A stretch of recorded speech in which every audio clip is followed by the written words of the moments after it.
ओम नमः शिवाय। श्री शिवाय नमस्तुभ्यं। श्री आदिशक्ति पार्वती माताए नमः। श्री विघ्नेश्वराय नमः। श्री लक्ष्मी नारायणे नमः। श्री सियारामे नमः। श्री रामदास हनुमाने नमः। श्री राधे श्यामे नमः। हे शिवजी, તમારી કૃપાથી હું આ શિવ પુરાણ વાંચી રહી છું અને મારી મમ્મી, બેન અને તમામ શ્રોતા શિવ પુરાણ સાંભળી રહ્યા છે।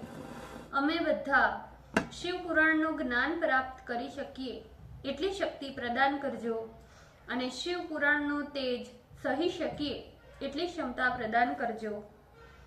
હે વિઘ્નેશ્વર ગણપતિ બાપા, તમે શિવ પુરાણના વંચનમાં આવતા તમામ વિઘ્ન હરજો। हे कृष्ण मनोहारिणी राधा जी, हे श्याम सुंदर, हे सिया राम जी, हे रामदास हनुमान जी, तमे शिव पुराण सांभळवा जरूर पधारजो अने मारा हृदयमां स्थान ग्रहण करजो। ओम नमः शिवाय। श्री शिवाय नमस्तुभ्यं।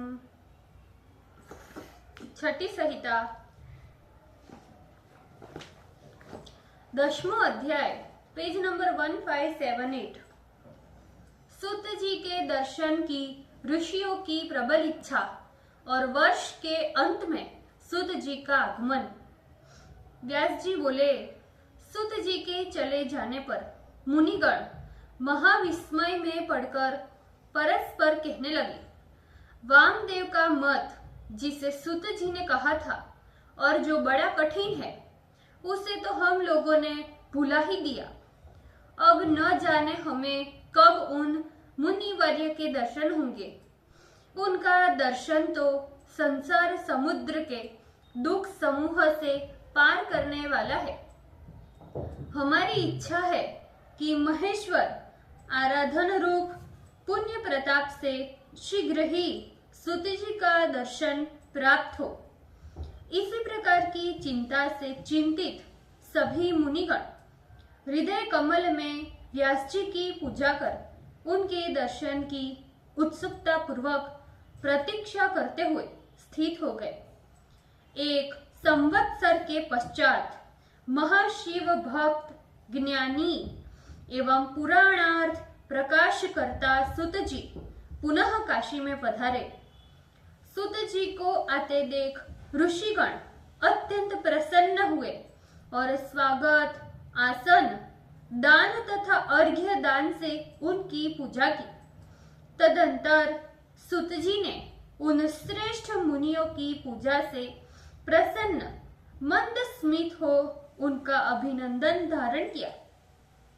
उसके बाद गंगा जी के परम पवित्र जल में स्नान किया और ऋषियों, देवताओं और पितरों का अक्षत एवं तिल आदि से तर्पण कर तट पर आकर शरीर पोंछकर धौत वस्त्र एवं उत्तरीय धारण किया। 2 बार आचमन कर सघो जातादि मंत्र से क्रमशः तद स्थानों पर भस्मोद्वलन किया। रुद्राक्ष माला धारण कर उन बुद्धिमान सूत जी ने अपना नित्य कर्म संपादन किया और विधि पूर्वक त्रिपुंड लगाकर गणपति सहित उमाकांत भगवान विश्वेश्वर का भक्ति पूर्वक पूजन कर बारंबार नमस्कार किया। विधान पूर्वक काल भैरवनाथ की पूजा कर 3 बार प्रदक्षिणा कर 5 बार उन्हें नमस्कार किया। प्रदक्षिणा कर पृथ्वी में साष्टांग नमस्कार कर उनके चरण कमलों को स्मरण करते हुए पराभक्ति से युक्त हो उनकी स्तुति की। 1008 बार पंचाक्षरी विद्या का जप कर महेश्वर के सन्मुख स्थित हो उनसे क्षमा प्रार्थना की। पुनः मुक्ति मंडप के मध्य में चंडेश्वर का पूजन कर वेद पारगामी महर्षियों के द्वारा निर्दिष्ट आसन पर बैठे। फिर जब सभी लोग बैठ गए तब उन्होंने मंत्र पूर्वक नमस्कार कर मुनियों के हृदय में सद्भाव की वृद्धि करते हुए इस प्रकार कहा, हे श्रेष्ठ व्रत का अनुष्ठान करने वाले महाप्राज्ञ ऋषिगण, आप लोग धन्य हैं। मैं आप लोगों के समक्ष जिस लिए यहाँ आया हूँ उसका वृतांत सुनिए। मैं आप लोगों को प्रणव का उपदेश कर तीर्थ यात्रा करने गया तो उसका वृतांत कहता हूँ। मैं यहाँ से चलकर दक्षिण समुद्र तट पर गया, वहां स्नान कर विधिवत कन्याकुमारी शिवा देवी का पूजन किया। तदंतर हे ब्राह्मणों, वहां से सुवर्ण मुखरी के किनारे गया, वहां कालहस्ती शैल नामक परमद्भुत नगर में जाकर सुवर्ण मुखरी के जल में स्नान किया एवं देवताओं और ऋषियों का विधि पूर्वक प्रसन्नता से तर्पण किया। भगवान शंकर का स्मरण करते हुए चंद्रकांत के समान प्रभा वाले कालहस्तीश्वर का पूजन किया। वे कालहस्तीश्वर पंचभिमुख स्थित है।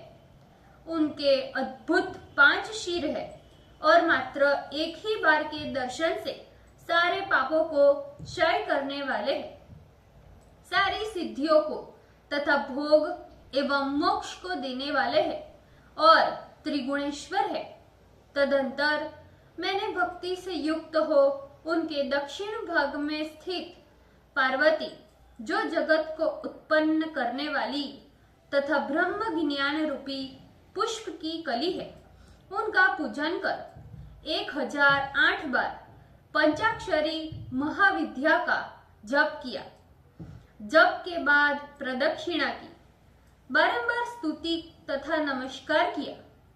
प्रसन्नता के साथ प्रतिदिन कालहस्तीश्वर की प्रदक्षिणा करते हुए नियम में स्थित हो उसी क्षेत्र में निवास करने लगा। हे मुनीश्वरों, इस प्रकार मैंने ज्ञान प्रसून की कला श्री महादेवी की कृपा से 4 महीने का समय उस क्षेत्र में व्यतीत किया।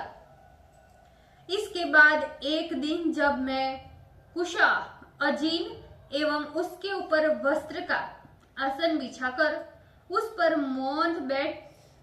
बैठ मौन हो, इंद्रियों को रोक समाधिष्ठ हो, मैं सर्वदा परमानंद चित्त धन परिपूर्ण शिव हो, ऐसा ध्यान कर हृदय में शांति का अनुभव कर रहा था कि इतने में मेरे करुणा वरुणालय सद्गुरु व्यास जी नीले मेघ के समान कांति वाले, बिजली के समान पीली जटा धारण किए, विशाल भुजा वाले, कमंडलू, दंड एवं कृष्णाजीन धारण किए, संपूर्ण अंगों में भस्म रमाए, सर्व लक्षणों से युक्त, मस्तक पर त्रिपुंड लगाए और रुद्राक्ष से अलंकृत मेरे हृदय कमल में प्रकट हो गए।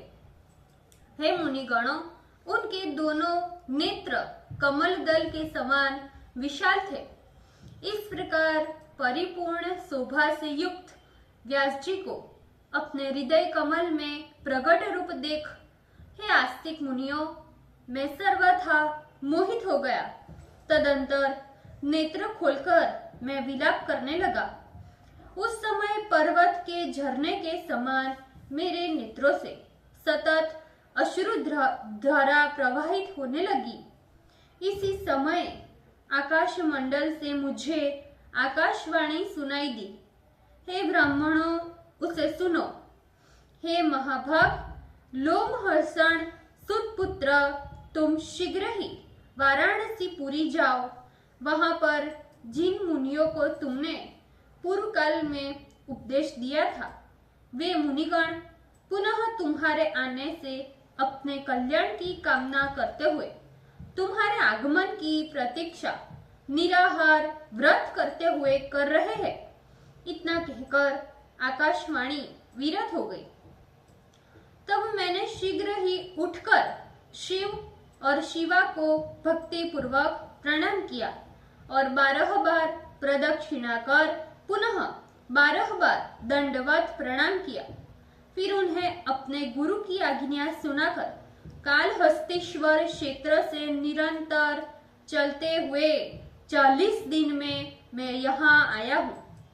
हे मुनि श्रेष्ठो, अब तुम लोग मेरे ऊपर कृपा करो। मैं आप लोगों से क्या कहूँ सो मुझसे कहिए।